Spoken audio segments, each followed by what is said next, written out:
Nah, saya sarankan teman-teman semua interior, apabila Anda memulai bisnis interior pertama kali, jangan pernah gunakan MDF coklat.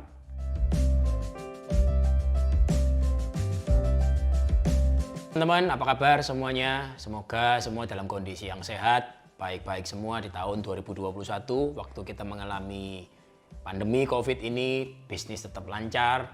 Saya yakin ketika teman-teman berbisnis dengan hati yang jujur, hati yang tulus, dan ingin memberikan yang terbaik, dan selalu belajar, pasti akan memberikan manfaat kepada banyak orang. Bisnis kita akan terus semakin naik dan semakin naik. Oke teman-teman, hari ini saya ingin kembali memberikan satu tutorial sedikit, tip and tricks. Di depan saya ini saat ini ada dua panel pintu, ya, dua panel pintu. Yang satu sengaja saya buat dari bahan MDF hijau.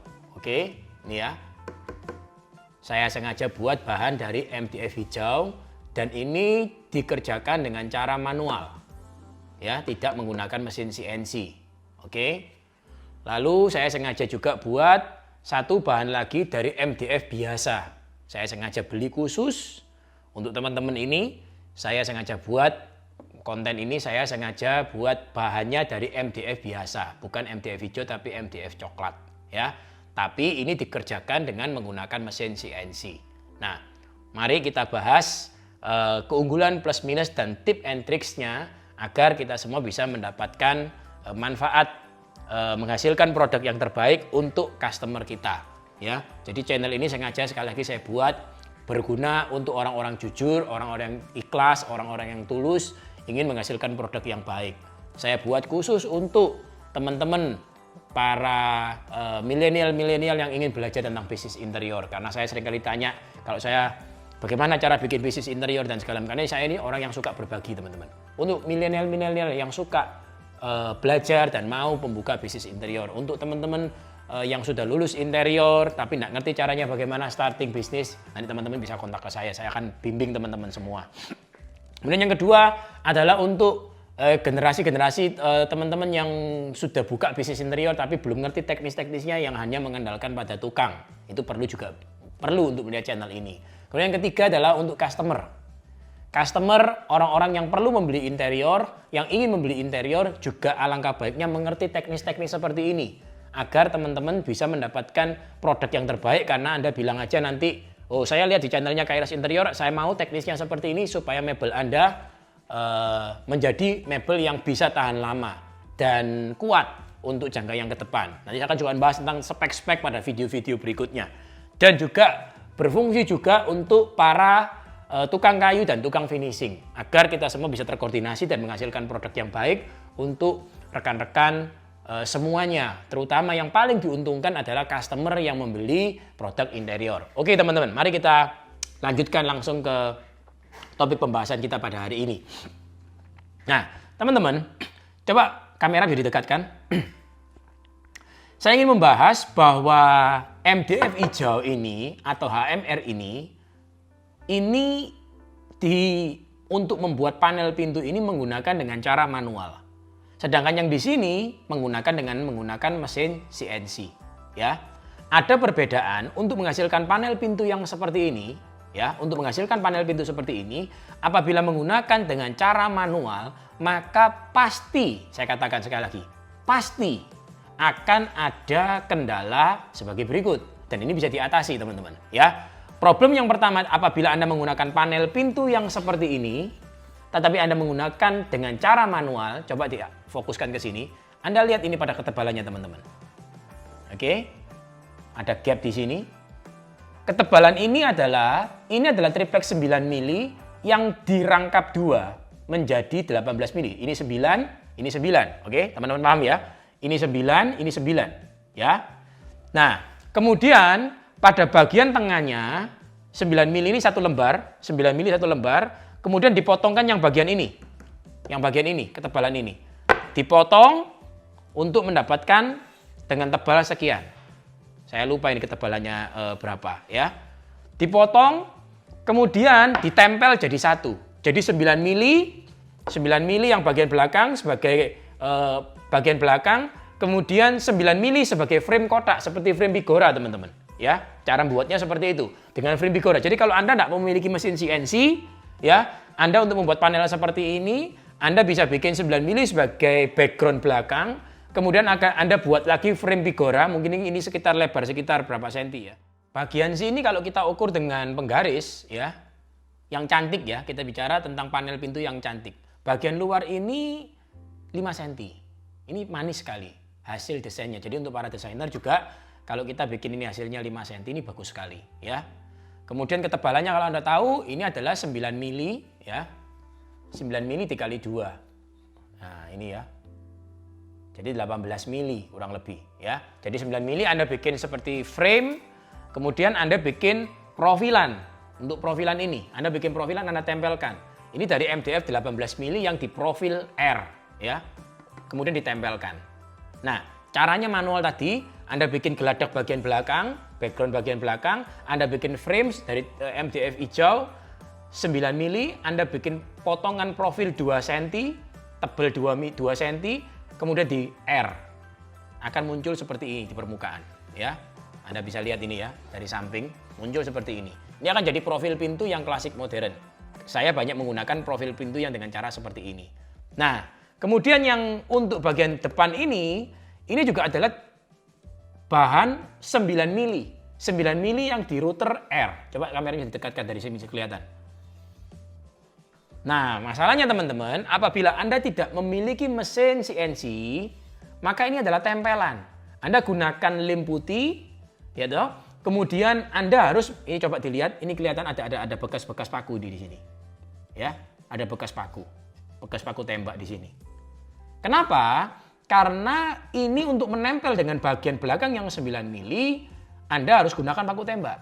Nah, tipsnya apabila Anda menggunakan paku tembak, tadi saya katakan, apabila bagian penampang depan yang diduko, yang terekspos di depan mata customer, ya, di depan mata customer itu diduko, terus kemudian Anda paku tembak, tukang Anda lakukan paku tembak, lobang-lobang, terus kemudian mereka berpikir tidak ada masalah karena posisinya nanti didempul, maka dalam jangka waktu tertentu, setahun, 2 tahun akan muncul jerawat. Nanti saya akan buktikan kepada teman-teman.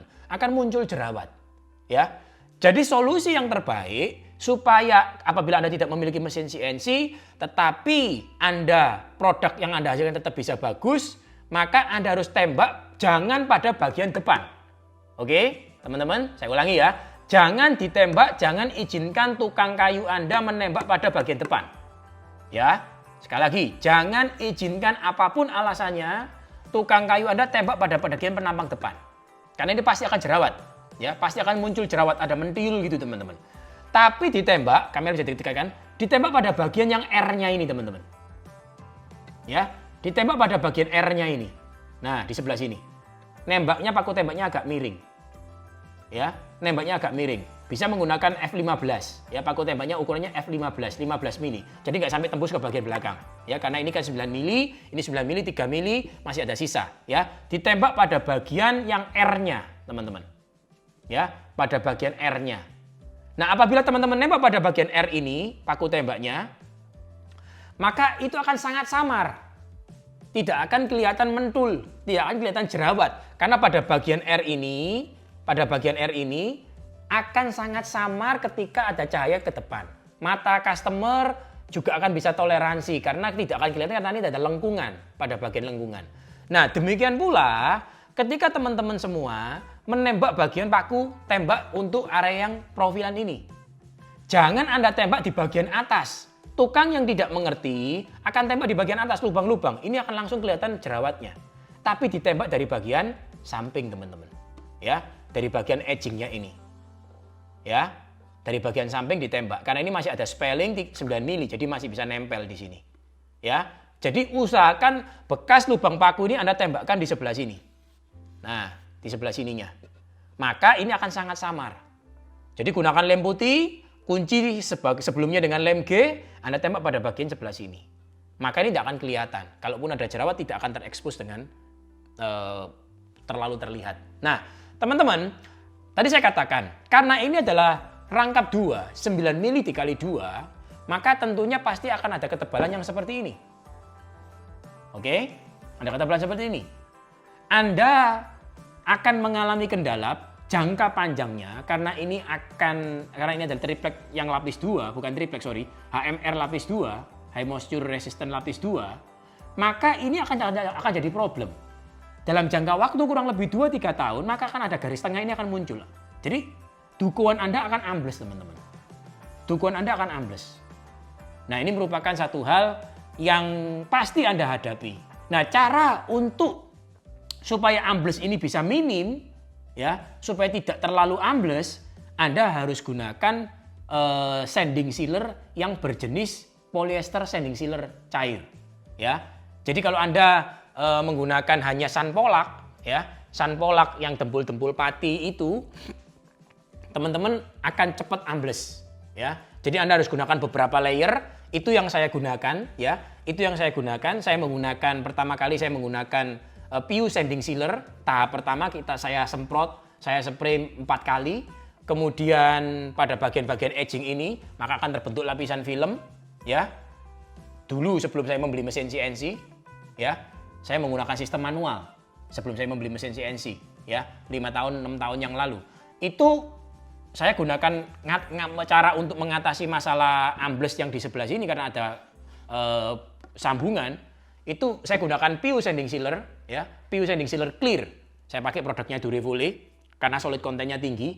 Saya gunakan PU sanding sealer 4 kali lapis. Lalu kering, lalu kemudian saya menggunakan jangan produk yang dipakai jangan produk hanya PU. Karena PU itu kalau untuk yang high end, untuk grade yang tinggi kurang kuat, teman-teman. Anda harus gunakan polyester sanding sealer white. Polyester sanding sealer white. Kalau tidak salah itu kodenya DP2001W, ya. Itu sangat bagus, kualitasnya jauh di atas Sunpolak. Kalau Sunpolak kan modelnya pasta, kandungan resinnya juga kurang bagus, kurang banyak. Tapi kalau Anda menggunakan polyester sanding sealer white, ya, polyester sanding sealer white dari Durevole pen yang saya pakai selama ini, maka itu solid kontennya tinggi, maka ini akan minim sekali untuk absorb, ya. Bisa absorbnya itu bisa sangat lama sekali, bisa sampai 4-5 tahun, bahkan mungkin tidak absorb, teman-teman, ya. Itu penting sekali. Nah, tadi saya sudah berbagi tips, jangan pernah Anda tembak di bagian depan, tapi tembak di bagian R-nya, ya. Nah, sekarang saya mau bahas tentang MDF yang biasa. Ini MDF coklat yang biasa, ya, MDF coklat biasa. Ini problem, teman-teman. Jadi, buat teman-teman para interior, jangan pernah menggunakan MDF hijau. Sekalipun budget Anda terbatas, daripada customer Anda kecewa, ya. Karena ini apabila terkena air lembab langsung memuai, sangat tidak memiliki ketahanan terhadap kelembapan, ya, sangat tidak memiliki ketahanan terhadap kelembapan. Kena air dikit langsung memuai. Berbeda dengan ini lebih tahan, ya. Nah, saya sarankan teman-teman semua interior, apabila Anda memulai bisnis interior pertama kali, jangan pernah gunakan MDF coklat, ya. Kalau Anda memang bermain di spek kelas atas, ini harga lebih murah jauh dibandingkan dengan triplek atau plywood. Gunakan selalu minimum kalau Anda memang belum bisa bermain di yang kelas atas karena belum punya sumber daya tukang yang baik, gunakan plywood yang jenis BBCC, ya. Gunakan jenis plywood yang BBCC, sudah lebih dari cukup. Kemudian Anda dempul, Anda bisa gunakan polyester sanding sealer. Jangan cuma hanya menggunakan PU sanding sealer, tapi gunakan polyester sanding sealer, dempul cair, ya. Liquid putty, teman-teman, ya. Nah, kalau Anda menggunakan MDF coklat, ini akan problem. Ini akan problem. Nah, saya memberi contoh ada MDF coklat ini karena saya menyampaikan pada teman-teman bahwa ini saya kerjakan dengan menggunakan mesin CNC. Keunggulan dengan menggunakan mesin CNC adalah, coba bisa diperhatikan di ketebalannya ini, ya. Anda teman-teman lihat di sini, di ketebalannya ini tidak ada gap. Karena ini utuh, teman-teman. 18 mili langsung utuh. Jadi MDF 18 mili langsung mesin CNC jalan di sebelah sini, jalan. Dia langsung memakan habis yang bagian tengah. Jadi ini utuh. Jadi mesin CNC-nya jalan. Sret. Ini langsung diruter, teman-teman. Oleh mesin CNC saya.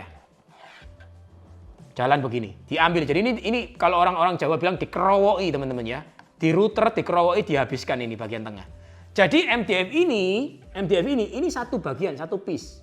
Sehingga tidak ada kemungkinan bagian sebelah sini ambles atau absorb atau ada jeglongan pada jangka panjang. Ya, ada ambles seperti garis pada jangka panjang. Jadi MDF ini utuh, satu piece. Tinggal bagian sebelah sini diambil oleh mesin CNC. Nah, inilah perbedaan apabila teman-teman menggunakan mesin CNC dan manual. Kalau untuk profilan yang sebelah sini, ini juga dikerjakan oleh mesin CNC, ini sistemnya juga sama, ini tetap masih menggunakan sistem tempelan. Ditempel, ditembak dari sebelah bagian ini. Ya, tapi saya sarankan, bahan baku yang Anda gunakan janganlah menggunakan MDF biasa. Ya, nah teman-teman, buat teman-teman yang ingin membeli interior, pastikan tipsnya untuk rekan-rekan yang ingin membeli furniture yang dengan grade yang atas. Karena ketika furniture ini sudah dilakukan proses finishing teman-teman, sudah dilakukan proses finishing oleh interior Anda, maka tidak akan kelihatan manakah yang menggunakan bahan baku ini, menggunakan HMR atau menggunakan plywood, manakah yang menggunakan MDF biasa. Harganya terpaut sangat jauh secara bahan baku. Nah, buat interior yang tidak memikirkan masalah di jangka beberapa tahun, mungkin 3 tahun, 4 tahun, yang penting pokoknya serah terima, maka akan problem buat Anda sebagai customer. Oleh karena itu, pastikan jangan menggunakan MDF coklat sebagai bahan baku. Anda bisa minta supaya ada kontrak apabila diketahui menggunakan MDF coklat, maka harus diklaim. Gitu ya kira-kira teman-teman. MDF coklat ini sangat berbahaya.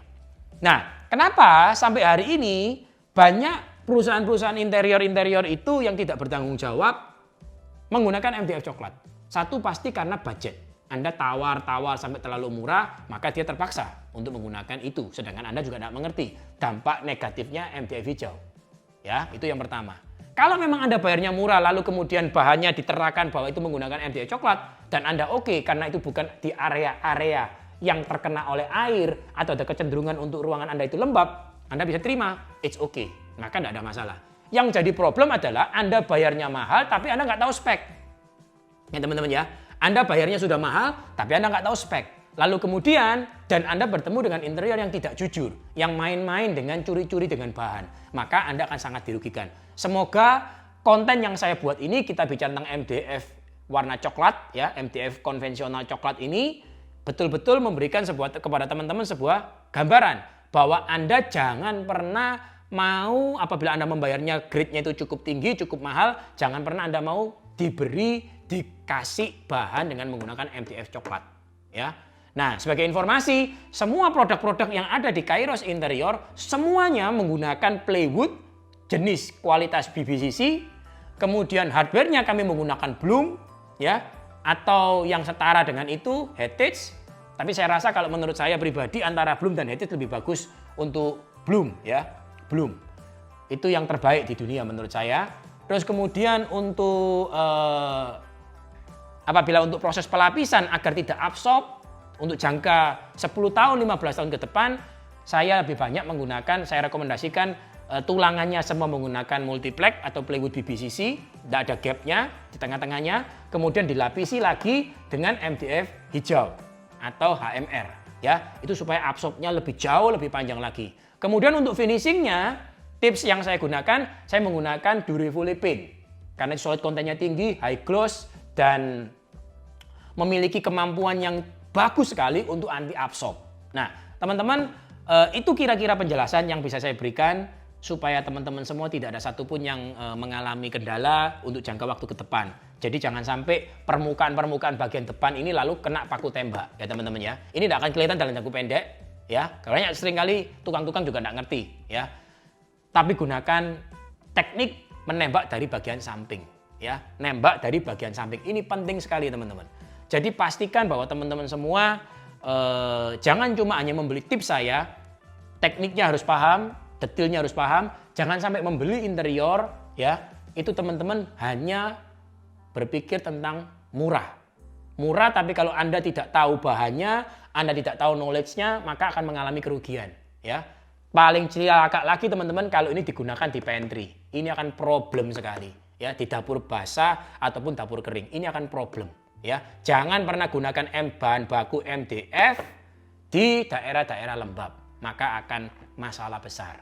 Mebel Anda akan rayapan semuanya. Nanti ke depan saya juga akan berbagi tips and tricks bagaimana cara untuk mengatasi lembab ya untuk rumah Anda.